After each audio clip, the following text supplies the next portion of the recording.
વડોદરા જિલ્લાના ડભોઈ તાલુકાના મહુડી બાગોળ વિસ્તાર પાસે મહારાષ્ટ્ર પાસેની પૂર ઝડપે દોડતી થાર કારના ચાલકે કાબુ ગુમાવતા રસ્તા પર જઈ રહેલી સાયકલ, બાઇક અને અન્ય એક કાર સહિત કુલ 3 વાહનોને અડફેટી લીધા હતા, જેમાં સદનસીબે મોટી જાનહાનિ ટળી હતી અને એક વ્યક્તિને સામાન્ય ઇજાઓ થઈ હતી। અકસ્માત બાદ રોષે ભરાયેલા સ્થાનિક લોકોએ કારની તલાશી લેતા અંદરથી બિયરના ટીન મળી આવ્યા હતા અને કારમાં એક યુવતી સહિત કુલ 6 વિદેશી વિદ્યાર્થીઓ નશાની હાલતમાં સવાર હોવાનું બહાર આવ્યું હતું અને આ ઘટનાને પગલે ભારે હોબાળો અને ટ્રાફિક જામ સર્જાતા ડભોઈ પોલીસનો કાફલો ત્વરિત ઘટના સ્થળે દોડી આવ્યો હતો।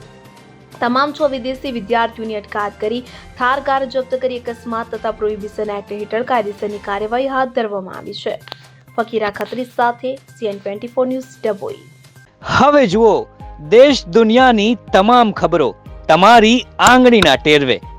ઉઠાવો મોબાઈલ અને Google Play Store પરથી ડાઉનલોડ કરો અમારી CN24 ન્યૂઝ મોબાઈલ એપ।